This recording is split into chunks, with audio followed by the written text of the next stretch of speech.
ரிஷபம் இவங்களுக்கு இந்த 2026ல வரக்கூடிய இந்த குரு பெயர்ச்சி என்ன மாதிரியான பலன்களை தரப்போகுது? ரிஷபத்துக்கு 3ஆம் இடத்துக்கு வரார். ரிஷபராசி பொறுத்த வரைக்கும் குரு ஒரு நல்லவரா 50% எடுத்துக்கலாம், 50% கெட்டவரா எடுத்துக்கலாம். ஏன்னா 8ஆம் அதிபதி அப்படிங்கிறதுனால பிரச்சனைகளை கொடுக்கக்கூடியவரும் அவர் தான், பிரச்சனை ரிலீவ் பண்ணக்கூடிய ஆளும் அவர் தான்.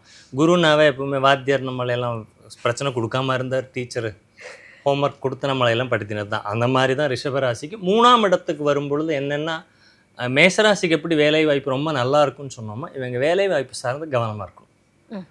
இப்போ முக்கியமாக ரிஷபராசி ஏதாவது தொழில் பண்ணிட்டு இருக்காங்க, பெரிய இன்வெஸ்ட்மெண்ட் போட போகிறீங்கிற இடத்துல ரொம்ப கவனித்து தான் இன்வெஸ்ட்மெண்ட் பேசிஸில் போகணும். இந்த குரு பயிற்சி இன்வெஸ்ட்மெண்ட் லாஸஸை கொடுக்கக்கூடிய வாய்ப்புகள் அதிகமாக இருக்குது.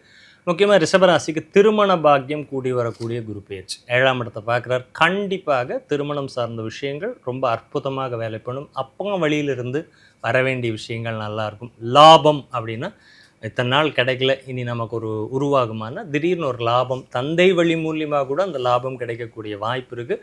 3இல் குரு அப்படிங்கிறது அவ்வளோ பெரிய சிறப்பான பலனாக இல்லைன்னாலும் ஓகே, இட்ஸ் ஓகே, நீங்கள் சமாளிப்பீங்க அப்படிங்கிற இடத்துல இருக்குது. உங்களோட 11ஆம் இடத்துல சனியை குரு பார்க்க போகிறார். அப்போ குரு 11ஆம் இடத்தை பார்க்க போகிறாருன்னா வேலை, சனின்னா வேலை, குருன்னா ஜீவன். அப்போ அந்த வேலை சார்ந்து இருக்கக்கூடிய விஷயங்கள் ஒரு க்ரோத், ஒரு லாபம், ஒரு இன்க்ரிமெண்ட், இது சம்மந்தப்பட்ட விஷயங்கள் இருக்கும். திருமணம் தடைப்பட்டு இத்தனை நாள் யாருக்கு இருக்கோ அவங்களுக்கு கண்டிப்பாக திருமண யோகம் கூடி வரக்கூடிய காலமாக ரிஷபராசிக்கு எடுத்துக்கலாம். ரொம்ப யோசிக்காமல் டக்குன்னு முடிவெடுத்தீங்கன்னா கல்யாணம் ஆகும். ரிஷபராசி நேயர்களுக்குன்னா பரிகாரம் அப்படின்னு ஏதாவது உண்டா சார்? ரிஷபராசிக்கு ஆக்சுவலாக 3இல் குரு அப்படிங்கிறது 3ஆம் இடத்துல குரு இந்த 3, 6, 9, 12 இருந்தாங்கன்னா அவ்வளோ சிறப்பு இல்லைன்னு சொல்கிறனால குருவையே வழிபடுவது நல்லது. ஸோ குரு பகவானுக்கு வியாழக்கிழமை, ஏன்னா கொண்டக்கடலை மாலையெல்லாம் அவருக்கு போடாதீங்க, வியாழக்கிழமை போய் அவருக்கு ஒரு 2 நெய் தீபம் ஏற்றிட்டு ஒரு அர்ச்சனை பண்ணிட்டு வாங்க, குரு வழிபாடு பண்ணிகிட்டே வாங்க, உங்களுக்கு ஒரு நல்ல ஒரு மாற்றத்தை. ஏன்னா மற்ற கிரக நிலைகளையும் சேர்த்துக்கணும். ராகு நல்லா இருக்கார், ஒரு வாய்ப்பை கொடுப்பாரு. சனி நல்லா இருக்கார், கேத்து 4ல் தான் இருக்கார். வீடு மனை சார்ந்து வேணால் பிரச்சனை சொல்லாமல் ஒழிய மற்றபடி எல்லாமே நல்லாயிருக்கு.